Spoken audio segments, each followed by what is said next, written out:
आणि आता पाहूया राज्यभरात कसा पावसाचा फटका बसलेला आहे त्या संदर्भातल्या टॉप 9 बातम्या। रायगड जिल्ह्यात अवकाळी पावसाचा कहर, माणगाव, कर्जत आणि रोहा तालुक्यात उन्हाळी भातशेती पाण्यात, शेतकऱ्यांचं लाखोंचं नुकसान, तर तातडीने पंचनामे करून नुकसान भरपाई देण्याची मागणी। सोलापूरच्या माळशिरस तालुक्यातील कोळी गावात गारपीट, सोसाट्याच्या वाऱ्यासह गारांचा पाऊस आणि गारपिटीमुळे शेतीचं मोठं नुकसान।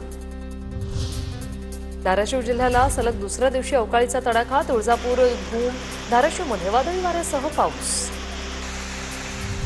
इगतपुरी तालुक्यात सर्व तीर्थ टाकेत परिसरात जोरदार हवा आणि विजांच्या कडकडाटासह पावसाची हजेरी।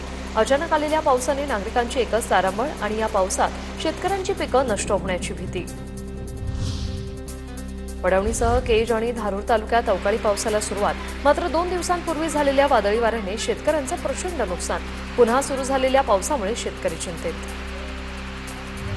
नाशिकमध्ये अवकाळीमुळे 4240 हेक्टरवरील पिकं भुईसपाट, आंबा, कांदा, भाजीपाल्याला सर्वाधिक झळ, सततच्या पावसाने नुकसान वाढीची चिन्ह। नाशिकच्या इगतपुरीमध्ये पाणीबाणी, 4 दिवसांपासून वीज नसल्याने 3 दिवसांपासून शहराला होणारा पाणीपुरवठा खंडित। लातूर जिल्ह्यातल्या उदगीर तालुक्यातील वादळी वाऱ्यासह पाऊस, अचानक आलेल्या पावसाने नागरिकांची तारांबळ, आंबाबागांचं मोठं नुकसान। जळगाव जिल्ह्यात अवकाळीमुळे 10,000 हेक्टरवरील पिकांचं नुकसान, कृषी विभागाची माहिती, तर सर्वाधिक 6,000 हेक्टरवरील केळी पिकांचं नुकसान।